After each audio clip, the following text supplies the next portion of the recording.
Evangelho segundo Lucas, capítulo 21.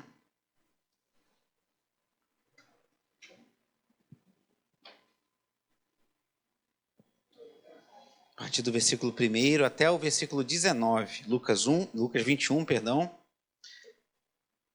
Evangelho segundo Lucas, capítulo 21, versículos 1 a 19. Diz assim a palavra do Senhor. Jesus estava observando e viu os ricos que lançavam seu dinheiro na caixa de ofertas. Viu também certa viúva pobre lançar ali 2 pequenas moedas. Então Jesus disse: em verdade lhes digo que esta viúva pobre deu mais do que todos, porque todos esses deram como oferta daquilo que lhes sobrava. Esta, porém, da sua pobreza deu tudo o que possuía, todo o seu sustento.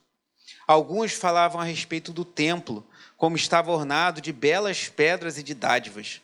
Então Jesus disse: vocês estão vendo estas coisas? Virão dias em que não ficará pedra sobre pedra que não seja derrubada. Perguntaram a Jesus: Mestre, quando será isto? E que sinal haverá quando estas coisas estiverem para acontecer? Jesus respondeu: tenham cuidado para não serem enganados, porque muitos virão em meu nome dizendo: sou eu, e também chegou a hora, porém não vão atrás deles. Quando vocês ouvirem falar de guerras e revoluções, não fiquem assustados, pois é necessário que primeiro aconteçam estas coisas, mas o fim não será logo. Então Jesus lhes disse: nação se levantará contra nação e reino contra reino. Haverá grandes terremotos, epidemias e fome em vários lugares, coisas espantosas e também grandes sinais vindos do céu. Antes, porém, de todas estas coisas, vocês serão presos e perseguidos. Vocês serão entregues às sinagogas e lançados nas prisões. Serão levados à presença de reis e de governadores por causa do meu nome. Isso acontecerá para que vocês deem testemunho. Tomem, pois, a decisão de não se preocupar com o que irão responder, porque eu lhes darei palavras e sabedoria que não poderão resistir nem contradizer todos os que se opuserem a vocês. E vocês serão entregues até por seus próprios pais, irmãos, parentes e amigos. Eles matarão alguns de vocês. Todos odiarão vocês por causa do meu nome. Mas não se perderá um só fio de cabelo da cabeça de vocês. É pela perseverança que vocês ganharão a sua alma. Oremos. Pai amado e bendito, te louvamos por esse tempo tão precioso de louvor, de adoração, em que entoamos cânticos ao Senhor, cantamos da tua santidade, cantamos, Senhor, que o Senhor é maravilhoso, que o Senhor é santo para sempre, que é maravilhoso estar na tua presença, Senhor. E agora queremos entoar a nossa vida em atenção à tua palavra, Senhor. Queremos dedicar a nossa atenção agora à exposição da tua palavra. Senhor, fala aos corações, Deus, pois falamos ao Senhor por meio dos cânticos, louvando e adorando o teu nome.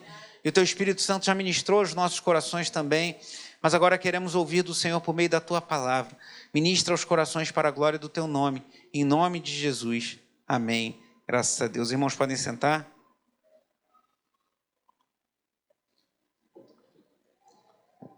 Ontem eu estava aqui em nosso encontro de casais, conversando um pouquinho com o pastor Evandro, com a sua esposa Márcia e com o casal que veio com eles, o diácono Tiago e a sua esposa Ellen. Estávamos conversando um pouco, ele perguntava sobre a história da igreja.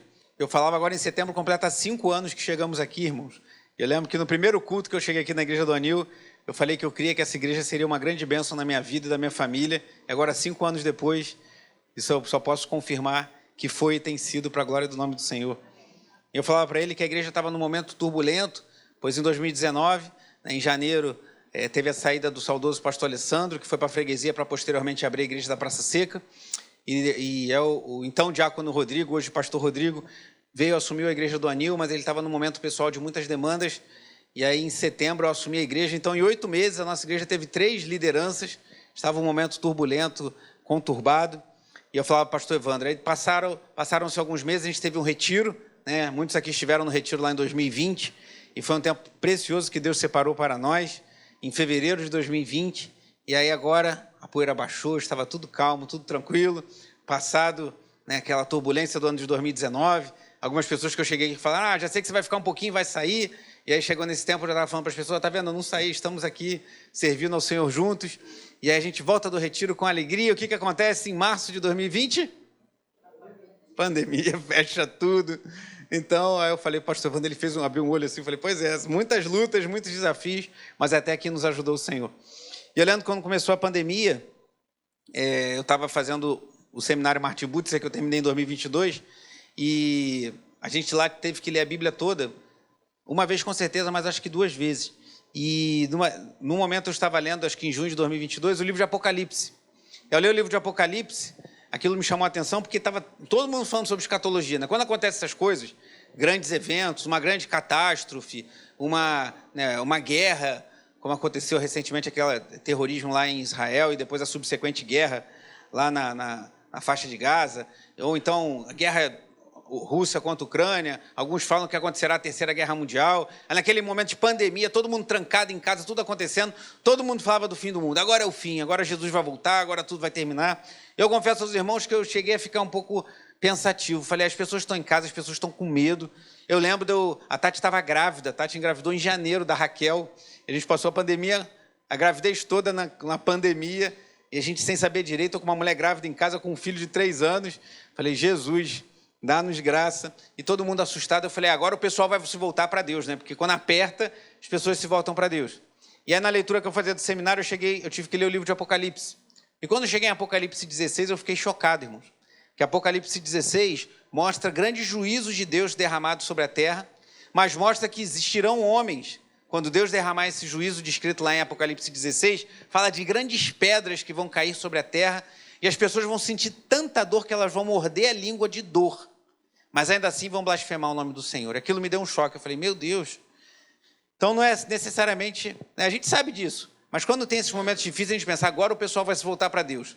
Mas eu falei, Apocalipse nos ensina que às vezes mesmo diante das dores mais terríveis, tem pessoas que ainda assim rejeitam o nome do Senhor. Se você quiser depois ler Apocalipse 16. E aí isso me inspirou a fazer uma série de mensagens aqui. Eu preguei 44 mensagens, irmãos. É muita coisa. Sobre escatologia. Todo o livro de Apocalipse. Eu ia pregar só o início, acabei pregando todo o livro de Apocalipse. E depois preguei alguns outros textos, como Mateus 24, que é um paralelo desse texto que estamos lendo em Lucas 21, e alguns outros textos falando sobre o fim dos tempos. Ainda dei algumas aulas na escola dominical sobre esse tema. E esse é um tema que gera muita curiosidade. Como vai ser o fim do mundo? Gente, naquela época de pandemia, pessoal, agora Jesus vai voltar. Está todo mundo trancado em casa, ninguém sabe o que é esse vírus, tem um monte de gente morrendo, e muitas coisas ruins aconteceram, muitas pessoas perderam entes queridos, nunca fizemos tantos sepultamentos como naquele período, mas não era ainda o fim.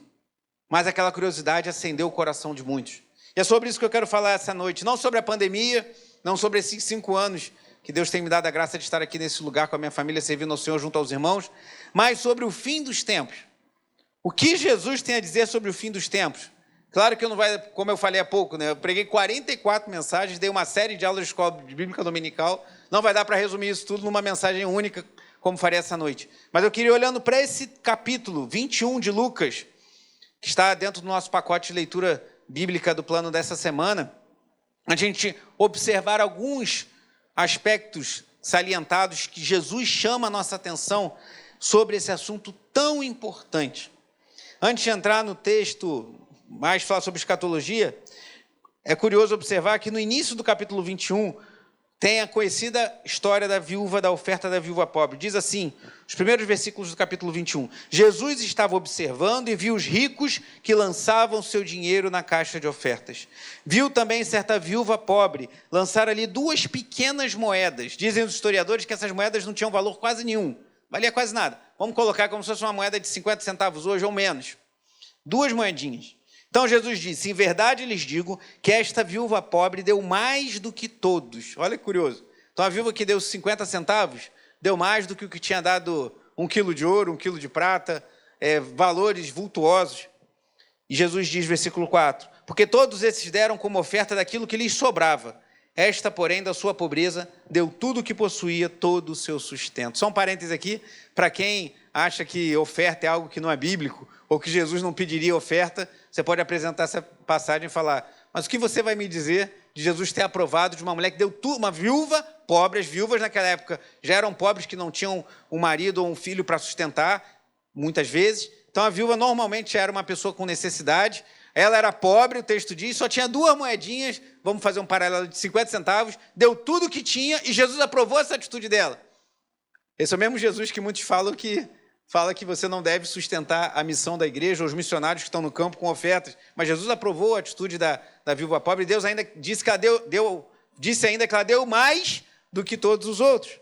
Mas por que eu estou falando isso? Ao voltar os olhos para a viúva pobre, Jesus está mostrando aqui que no reino de Deus as coisas nem sempre funcionam como no reino dos homens.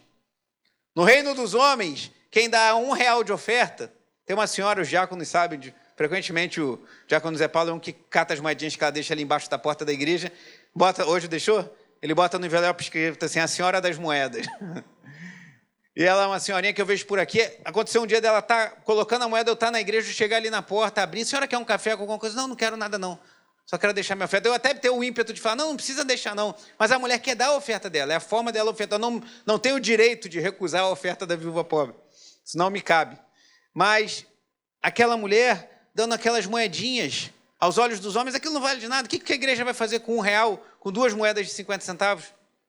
Mas aos olhos de Deus, a oferta daquela mulher tinha mais valor do que alguns estavam dando grandes valores, mas que era algo que sobrava, que eles davam só para dizer que estavam dando, sem ser de coração. E por que eu creio que Lucas, inspirado pelo Espírito Santo, colocou esse relato justamente aqui? Que Jesus, ao começar a falar sobre o fim dos tempos, ele começa a mostrar que as coisas têm valor aos olhos dos homens, nem sempre, ou muitas vezes, não têm valor aos olhos de Deus. A gente espera algumas coisas que vão ser bem diferentes do que a Bíblia descreve, de como será o fim de todas as coisas. Então, como vai ser? Como diz o diácono Valquírio, ele gosta de falar, vamos lá? Como é que ele fala? Vamos embarcar nessa viagem? Vamos junto comigo? Vamos caminhar nessa noite para refletir sobre esse importante tema, o fim dos tempos, a escatologia, que é o estudo da consumação de todas as coisas, a partir do que Jesus está dizendo aqui. Versículo 5 de Lucas 21 diz: alguns falavam a respeito do templo como estava ornado de belas pedras e de dádivas. Então Jesus disse: vocês estão vendo estas coisas?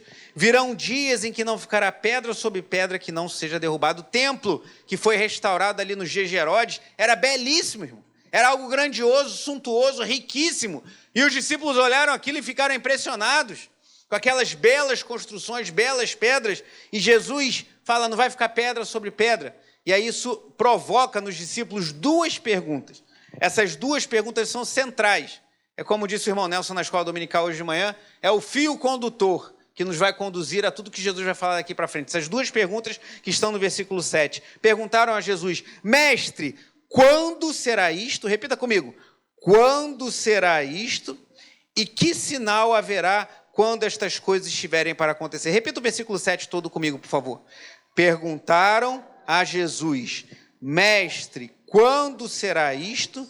E que sinal haverá quando estas coisas estiverem para acontecer? Você pode resumir em 2 perguntas: quando e como? Quando? O senhor está vendo esse templo aqui e o senhor fala que não vai ficar pedra sobre pedra?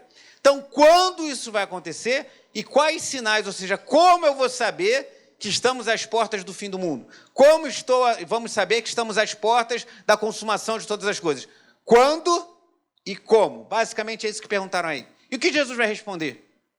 E essa mensagem, eu dei o seguinte tema: não tenha curiosidade, tenha cuidado. Não tenha curiosidade, tenha cuidado. Porque esse assunto gera muita curiosidade, irmãos. Muitas pessoas querem fazer cronograma do fim dos tempos. Não, mas vai ser assim, quando isso acontecer, e vai ser assim, assado, e quando a gente vai observar esses sinais, e vai estar tudo claro. E muitas pessoas na história da igreja, especialmente nos últimos séculos, marcaram a vinda de Jesus. Tem homens que agendaram, falaram: Jesus vai voltar, né? Irmão Paulo já falou sobre isso na aula ou numa pregação. O homem chegou e falou assim, alguns já fizeram isso: Jesus vai voltar no dia tal. Aí chegou no dia, Jesus voltou? Aí o que aconteceu? Não, na verdade, a gente teve que fazer um recálculo, né, Paulo? Eu tive que recalcular. Na verdade, teve um erro de cálculo aqui. Ou então Jesus perdeu o trem e não deu para chegar a tempo, ele está esperando o próximo. E aí Jesus não voltou, a inventar uma nova data. Até que teve uma seita que falou: não, Jesus voltou, mas espiritualmente, ele está lá no céu. Aí Espera aí. A gente vai ver assim que não é isso que a Bíblia nos ensina acerca da volta de Jesus. Então, muitos marcos, a Bíblia não nos autoriza. Então, quando Jesus fala, será que ele está querendo que a gente tenha curiosidade? Mas como será? Como vai ser os detalhes? Quantos anjos vão vir com Jesus? Qual vai ser a cor das trombetas dos anjos? Qual vai ser a roupa que eles vão estar vestindo? Qual o cronograma exato da volta de Jesus? Qual vai ser a resposta de Jesus? Jesus, quando isso vai acontecer? E como isso vai acontecer? Sabe qual é a resposta de Jesus? Impressionantemente, de forma chocante, simples, aqui está no versículo 8, Jesus respondeu o quê? Leia em voz alta, tenham cuidado. Então, quando Jesus fala sobre escatologia, ele não quer despertar a nossa curiosidade, ele quer despertar a nossa atenção. Tenha cuidado. Não fique impressionado com aqueles que fazem cronogramas e falam grandes coisas e falam palavras difíceis e trazem uma coisa complicada acerca do fim do mundo. Mas tenha cuidado. Cuidado com o quê? E ele segue dizendo, tenham cuidado para não serem enganados. Porque muitos virão em meu nome dizendo, sou eu. E também chegou a hora. Porém, não vão atrás deles. Como é que pessoas seguem? Depois de Jesus falar isso claramente, ainda tem gente que segue, alguns que falam que é Cristo, ou que determinam a hora que Jesus voltar, que as pessoas não leem e não compreendem a Bíblia. Versículo 9. Quando vocês ouvirem falar de guerras e revoluções, não fiquem assustados, pois é necessário que primeiro aconteçam estas coisas, mas o fim não será logo. Então Jesus lhes disse, nação se levantará contra nação e reino contra reino. Haverá grandes terremotos. Que palavra está escrita aí depois do terremotos? Epidemias. Poderíamos mudar um pouquinho e usar uma outra palavra mais da moda? Qual? Pandemias. Não é a palavra que está aqui, mas poderíamos entender que seria uma grande epidemia em nível global. Terremotos, epidemias e fomes em vários lugares. Coisas espantosas e também grandes sinais vindos dos céus. Primeira resposta de Jesus. Eu quero chamar a atenção para 4 aspectos aqui nesse texto acerca da volta do Senhor. Primeiro, os sinais que nós vamos ver, que nós acabamos de ler. Depois, a perseguição que é prevista ao povo de Deus. Terceiro, o retorno.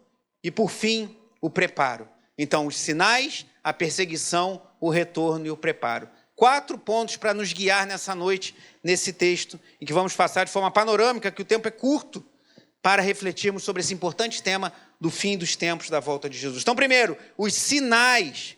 Jesus falou, acontecerão guerras, revoluções, epidemias. Então, tudo isso que a gente vê, o Bispo Walter até gravou um vídeo recentemente, dizendo bomba, bomba, bomba, falando de como na internet aparecem esses vídeos, descobriram agora que não sei o quê, com uns títulos chamativos assim para te prender a atenção e você assistir o vídeo. E ele falou, não se impressiona com essas coisas, que aí você vai ver, não tem nada de bomba, é a mesma coisa que está sendo falada há um tempão, que o cara está repetindo ou com pequena informação adicional. Então, vão tentar chamar a tua atenção, olha os sinais, olha as coisas acontecendo, e Jesus está falando, isso vai acontecer. Às vezes a gente fica impressionado com a pandemia, que realmente foi algo que marcou a nossa geração. Gera consequências até hoje, na saúde, na psique, na psicologia, no psiquismo das pessoas, né? Até hoje, ou pior, pessoas que perderam entes queridos por conta da Covid-19. Mas mesmo a pandemia pode ser algo novo, mas essas grandes epidemias não é nada novo. Por exemplo, no século XIV, a peste negra dizimou, estima-se, 1/3 da população europeia. Tem ideia do que é isso? A cada 3 pessoas que você conhece, uma morre. Imagina a gente aqui, 1/3, né, a queda dos anjos caídos no céu, não. Pessoas que morreram. Peste negra, Europa, século XIV. 1/3, estima-se, da população morreu. Tem ideia do que é isso, irmãos? Imagina que 1 em 3 pessoas que você conhece morre. Foi doído na Covid, mas foi longe de chegar nessa porcentagem. Já no século XX, em 1918 e 1919, a gripe espanhola, estima-se que matou no mínimo 50 milhões de pessoas.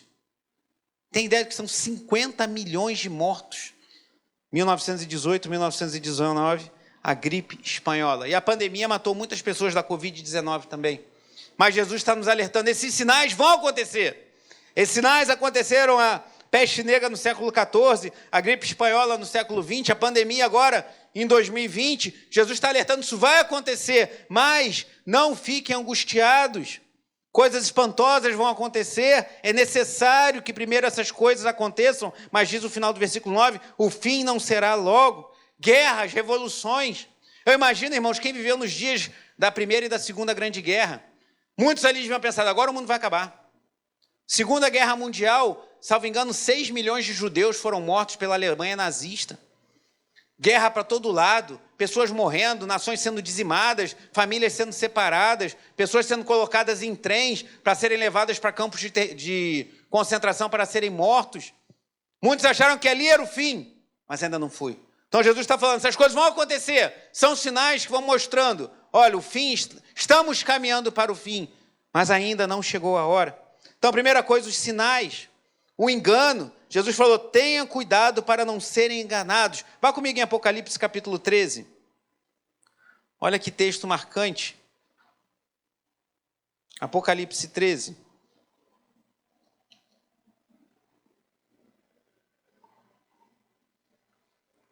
Abra e olhe para mim, por gentileza. Apocalipse 13 mostra como emergem duas bestas. A besta que emerge do mar e a besta que emerge da terra. Muitos estudiosos, eu falei isso quando expus Apocalipse aqui, entendem que a besta que emerge do mar, em Apocalipse o mar muitas vezes é o mar das nações. É um grande líder político, com poder político e econômico em nível mundial, que terá esse poder e vai emergir das nações. E vai ser uma besta, não é que ele vai ter cara de besta, ele vai ser burro, mas ele vai ser enviado por Satanás, que é o que aparece no capítulo 12, e vem essa besta que emerge do mar, com poder político, econômico para corromper as nações. E a partir do versículo 11, fala da besta que emerge da terra. A terra, muitas vezes, faz menção à terra de Israel. E muitos entendem que se a besta que emerge do mar é um poder político, econômico, a besta que emerge da terra é um poder religioso de engano. E olha que curioso o versículo 11. Vi ainda outra besta emergir da onde? Da terra. Tinha 2 chifres. Chifre é sinal de poder. Parecendo cordeiro. Opa, então parece. Quem é o cordeiro?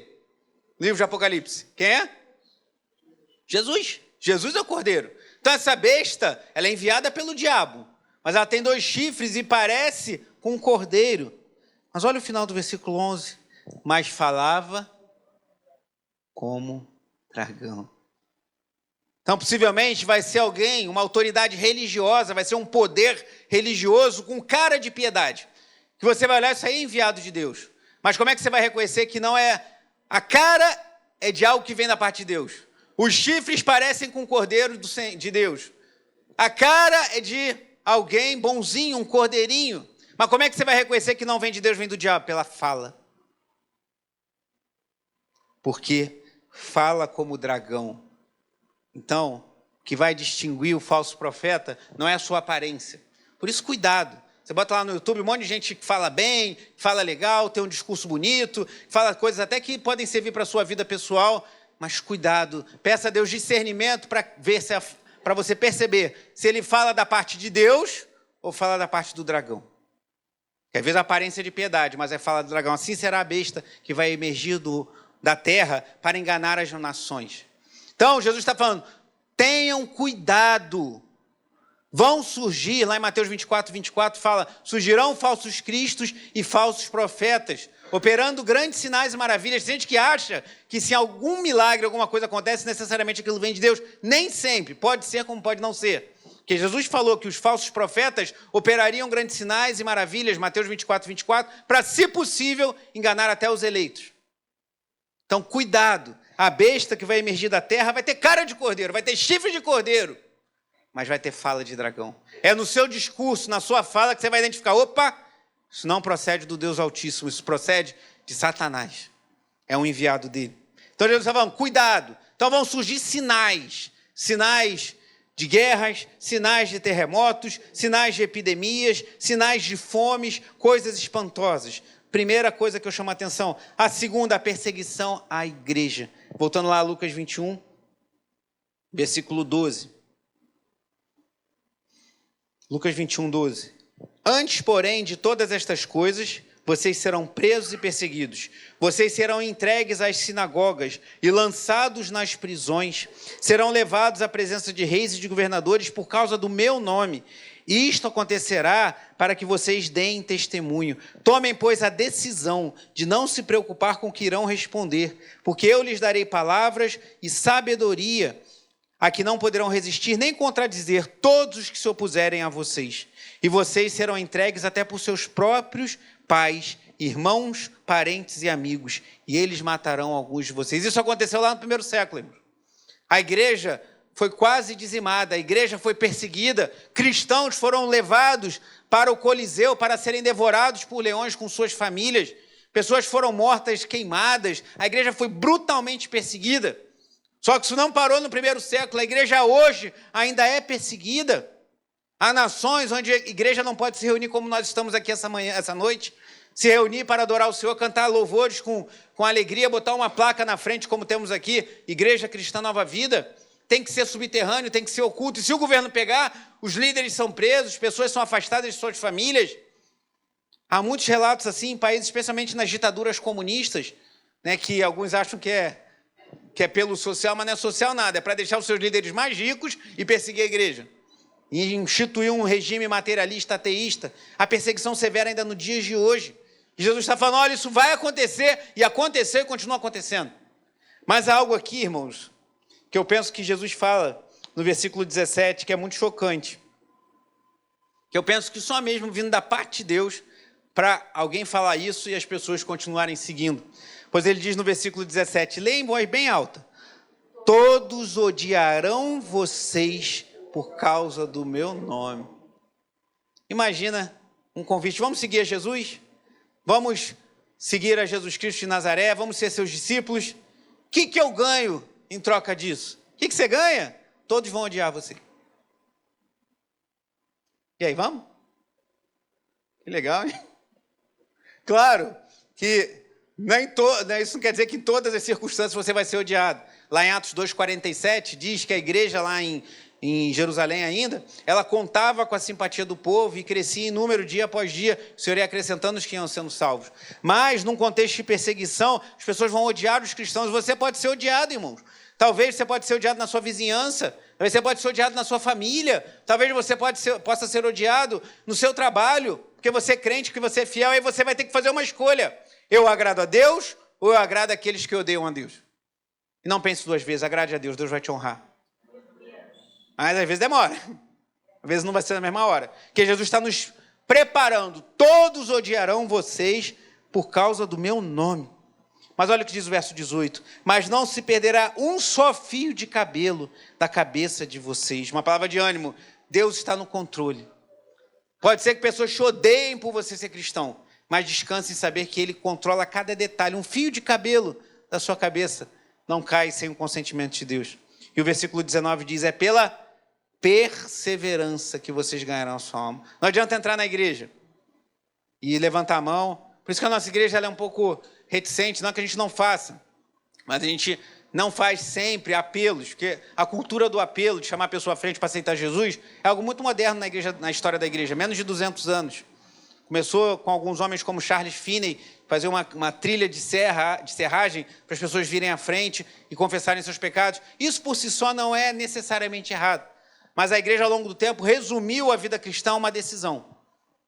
O Bispo Walter já falou muito sobre isso. E outros autores também. A vida se resume a uma decisão. Você vem à frente, levanta a mão, aceita Jesus, então, beleza, a vida que segue. Só que a vida cristã é uma caminhada. Passa por uma decisão, sim. Passa pelo batismo, sim. Mas tem que dar continuidade. Então, temos que seguir em frente. Por isso que a nossa igreja não tem muito esse hábito de fazer apelo, embora não condenemos quem faça. E, às vezes, por vezes, podemos fazer. Mas nós entendemos que é um discipulado, é um dia a dia, a pessoa vai ouvindo a palavra, o Espírito vai trabalhando no coração, e a pessoa vai se rendendo a Cristo, a pessoa confessa Jesus, às vezes num culto, às vezes num culto no lar, às vezes numa oração no final do culto, às vezes numa comunhão que a pessoa se quebranta e fala, eu quero Jesus como meu Salvador. A pessoa passa pelo batismo reconhecendo que Jesus é Senhor da sua vida, e a pessoa vai caminhando, porque é na perseverança que ganharemos a nossa alma. Não ganhamos a nossa alma num culto que a gente levanta a mão e fala, aceito Jesus, só você sair daqui e morrer. Salvo isso, você vai ter que perseverar e confirmar o chamado de Deus na sua vida. Então, sinais surgirão, como temos visto ao longo da história. Perseguição surgirá também. Terceiro aspecto que Jesus fala agora, lá no versículo 25. Jesus fala da queda de Jerusalém, mas eu vou pular porque há muito conteúdo aqui, vou focar só alguns aspectos. Versículo 25, o retorno. Então falamos dos sinais, falamos da perseguição e agora do retorno, versículo 25. Haverá sinais no sol, na lua e nas estrelas, sobre a terra, angústia entre as nações, em perplexidade, por causa do bramido do mar e das ondas. Lembrando que mar, em linguagem apocalíptica, escatológica, às vezes é o mar das nações. Então, bramido dos mares, as nações agitadas, como está nos dias de hoje? As nações agitadas, rumores de guerra, guerras acontecendo de fato, como Israel e Palestina, e especialmente o grupo terrorista Hamas, entre Rússia e Ucrânia e outras apontando aí ao longo do mundo, e está chamando a atenção, ó, guerras, os sinais vão acontecendo. Versículo 26, haverá pessoas que desmaiarão de terror e pela expectativa das coisas que sobrevirão ao mundo, pois os poderes dos céus serão abalados. E olha o que diz o verso 27, então verão o Filho do Homem vindo numa nuvem, com poder e grande glória. Vá comigo no texto paralelo de Mateus 24, por gentileza, que o evangelista Mateus detalha um pouco mais esse aspecto da vinda de Jesus. Mateus 24.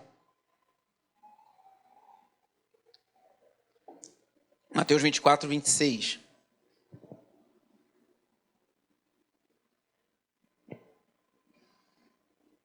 Diz assim, Mateus 24, 26. Portanto, se disserem a vocês, ei, que ele está lá no deserto, não vão lá. Ou se disserem, eis que ele está no interior da casa, não acreditem. Pois assim como o relâmpago sai do oriente e brilha até o ocidente, assim será a vinda do Filho do Homem. O que quer dizer isso? O relâmpago, ele sai e ele, numa velocidade impressionante, ele aparece no céu todo. Quando Jesus voltar, a sua vinda vai ser repentina. Ninguém vai marcar a hora que Jesus vai voltar. Ninguém pode falar, não, eu sei que Jesus vai voltar daqui a 2 horas. Jesus pode voltar daqui a 5 minutos. Jesus pode voltar daqui a 1 minuto, daqui a 30 segundos. Jesus pode voltar daqui a 10 anos. Jesus pode voltar daqui a 100 anos. Jesus pode voltar daqui a 1000 anos. Ninguém sabe. Se alguém fala que para você que sabe, corre, que é furada. Ninguém sabe. Há sinais apontando, mas sinais também ocorreram ao longo da história da humanidade. Mas a vinda de Jesus vai ser definitiva, vai ser em grande poder, em grande glória e visível. Todo olho verá. Do ocidente ao oriente, todos verão. Ninguém vai ter tempo de mandar um WhatsApp. Jesus voltou aqui no Brasil, se arrepende aí no Japão que ainda dá tempo. Não vai dar tempo. Jesus voltou aqui nos Estados Unidos. Meu irmão, você está na Europa? Jesus já chegou aí? Não, ele está chegando. Se arrepende agora, que senão tu vai para o inferno. Não vai rolar. Jesus vai voltar em definitivo. Todo olho verá. Não vai dar tempo de fazer uma ligação, de passar um WhatsApp, de mandar uma mensagem no Instagram. Não vai rolar. Jesus vai voltar Imagina que coisa grandiosa, irmãos.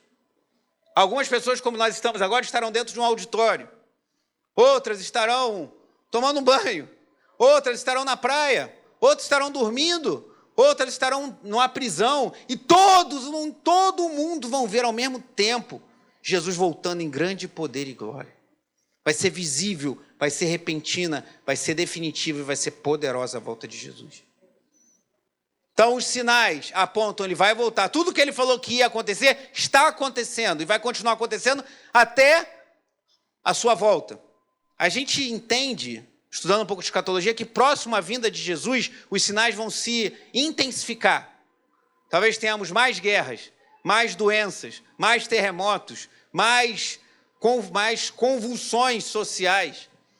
Mas só o Senhor sabe a hora da sua volta. Só Deus, Pai, é que determinou. Então, os sinais, a perseguição que já aconteceu e continua acontecendo na igreja do Senhor, e alguns entendem que vai até se acirrar, como temos visto no mundo, o mundo se voltando contra Deus.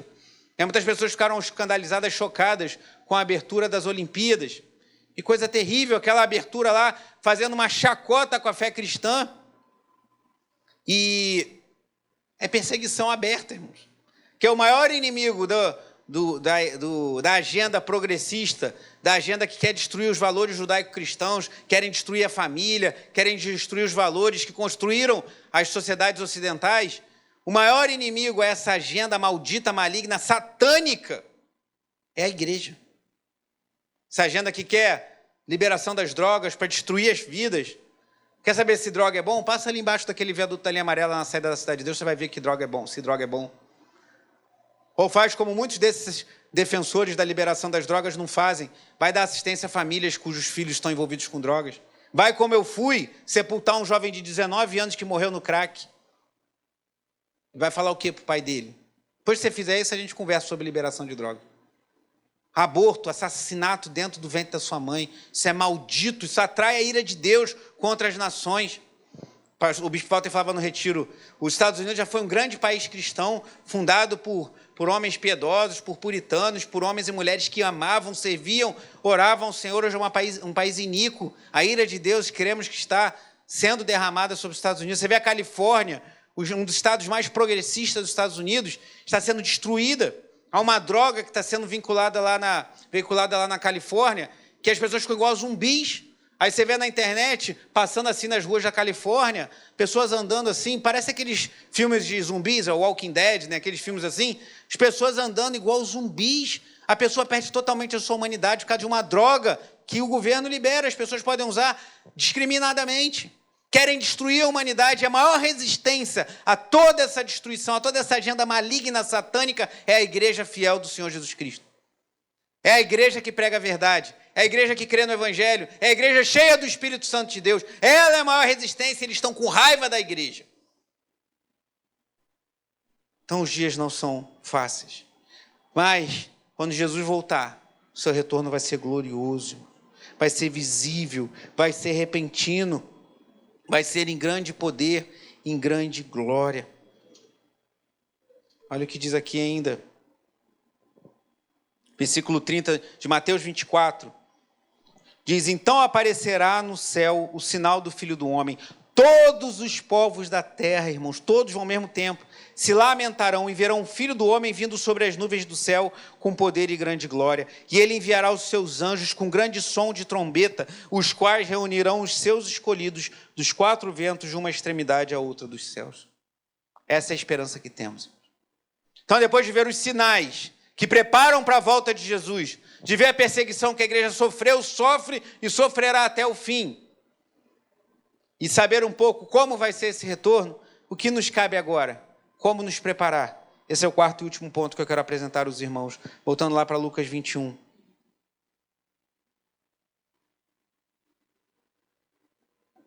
Lucas 21, versículo 34.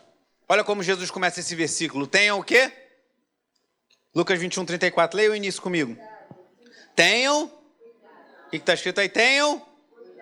Igualzinho ele começou a resposta à pergunta que fizeram para ele no versículo 7, que ele respondeu no 8. Tenham cuidado. Então, escatologia, irmão, grave isso na mente. Escatologia é um assunto que não é para a gente ficar com curiosidade, querendo descobrir os detalhes da volta de Jesus. Podemos ler os sinais. Ele fala da parábola da figueira. Olha os sinais apontando que tudo que Jesus falou se cumpre. Estamos caminhando para o fim. Mas ao invés de ficar curioso em saber os detalhes da vinda de Jesus, fazer cronograma da volta de Cristo, tenha cuidado. E ele fala como nos preparar aqui a partir do versículo 34 de Lucas 21. Tenham cuidado para não acontecer que o coração de vocês fique sobrecarregado com as consequências da orgia, da embriaguez e das preocupações deste mundo. E para que aquele dia não venha sobre vocês repentinamente, como uma armadilha, pois sobrevirá a todos os que vivem sobre a face de toda a terra. Portanto, vigiem o tempo todo, orando para que vocês possam escapar de todas essas coisas que têm de acontecer e para que vocês possam estar em pé na presença do Filho do Homem. Então, o que eu tenho que fazer? Ficar descobrindo a última novidade sobre a volta de Jesus? Já está tudo aqui. Guerras, revoluções, epidemias, rumores de guerras, terremotos, tudo que vem acontecendo ao longo da história. E eu creio que assim que Jesus estiver para voltar, isso vai se intensificar muito, apontando, agora os sinais estão caminhando para todo mundo ver que a volta de Jesus está muito próxima. Vai ser agora? Eu não sei. A gente tem sinais aí, mas se são os últimos e definitivos, não sabemos. Mas como eu vivo até lá? Com cuidado, para não me embriagar com as coisas desse mundo, para não me sobrecarregar com as coisas dessa vida, porque senão a volta de Jesus vai ser uma armadilha. Para aqueles que se deixarem levar para esse mundo, a volta de Jesus vai ser uma armadilha.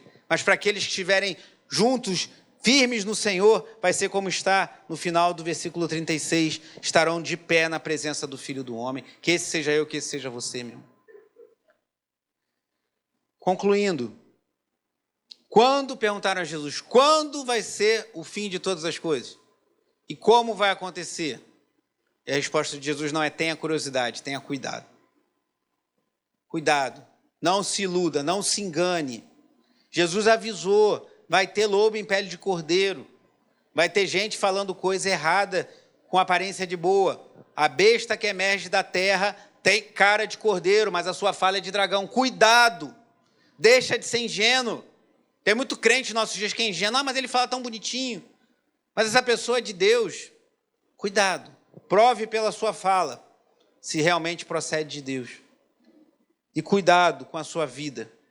Cuidado com o engano, com aquilo que tentam te levar fora do que Deus tem para nós. E cuidado com a sua vida, não se embriague com o mundo. Pois ele vai vir assim, como ladrão. O próprio Senhor falou isso. Não é que Jesus é ladrão, irmãos.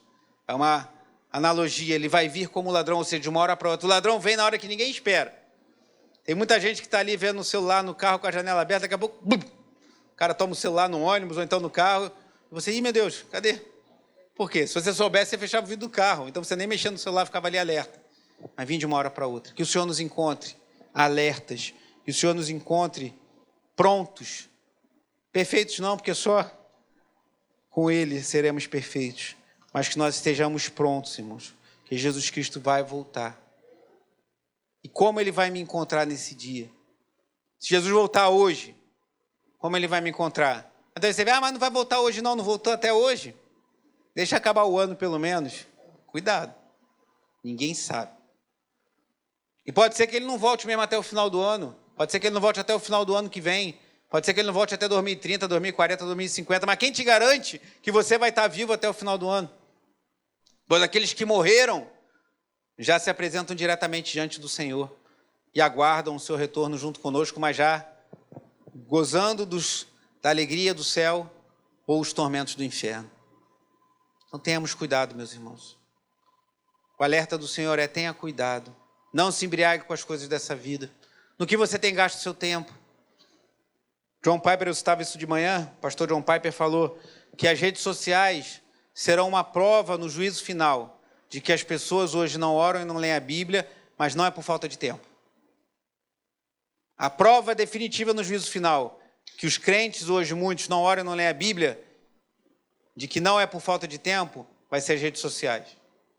Quantas horas você gasta na frente de uma tela? Tem pessoas que não conseguem dormir sem uma televisão ligada, acordar sem ligar uma televisão, e ficam ouvindo notícias que te deixam mais ansioso, mais angustiado. O Bispo Walter falava isso também no retiro. E você começa a ouvir aquelas coisas e fica angustiado, coisas que você não sabe nem o que é. Ele falava, às vezes vai lá, o índice tal do não sei o que aumentou. Você não sabe nem que índice, não sabe nem que é aquilo, mas deve ser ruim. Quer gerar ansiedade, quer gerar angústia, quer gerar temor no seu coração. A gente fica angustiado, a gente fica embriagado, aí você pega essas redes sociais e fica passando, porque os engenheiros que trabalham por trás daquilo, de algoritmos, são brilhantes. Então eles fazem o negócio para te prender mesmo, não é vão. E aí você fica passando aquilo ali, você fala, só vou dar uma olhadinha no meu Instagram. Daqui a pouco foi-se meia hora, 1 hora, 2 horas, 3 horas, 4 horas. E aí você vai ler a Bíblia, lê 2 minutos, fica com sono e dorme. Aí você vai orar e não consegue ficar de joelhos. Aí você vai ver o videozinho do TikTok do cachorro rolando, né, do gatinho pulando, do macaquinho subindo na árvore. E aí, você é tão legal, aqui tem outro, aqui tem outro, aqui tem outro, aqui tem outro. Daqui a pouco está 2 horas vendo vídeo de TikTok. E a gente não tem tempo para ler a Bíblia para orar. Como a gente vai se preparar, irmãos? Como se preparar para a volta do Senhor se a gente não está ligado nele? A gente é ligado para ele na velha fórmula de leia a Bíblia e faça a oração. É jejum, vamos ter jejum no próximo sábado. Volte à prática do jejum. Separe um tempo dedicado, focado no Senhor. É o serviço a Deus na igreja. É a evangelização dos perdidos. É isso aí, é o que a igreja sempre fez. Quando o Senhor Jesus voltar, estaremos de pé na presença dele? Ninguém sabe, irmãos, quando ele vai voltar. E se a gente morrer hoje, é como se ele voltasse para nós hoje. Então nós já estaremos diante dele, para desfrutar do descanso nos céus, na presença do Senhor, ou dos tormentos do inferno.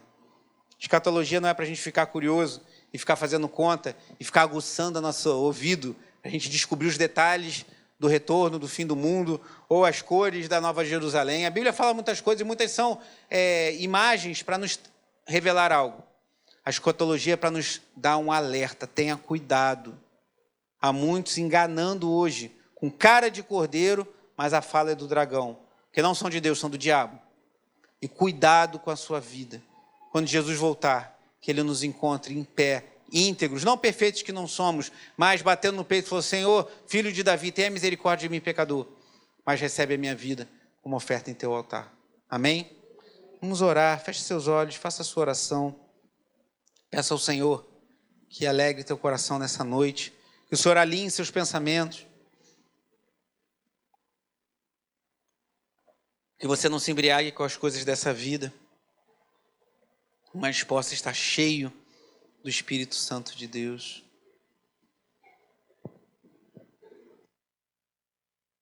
Faça a sua oração.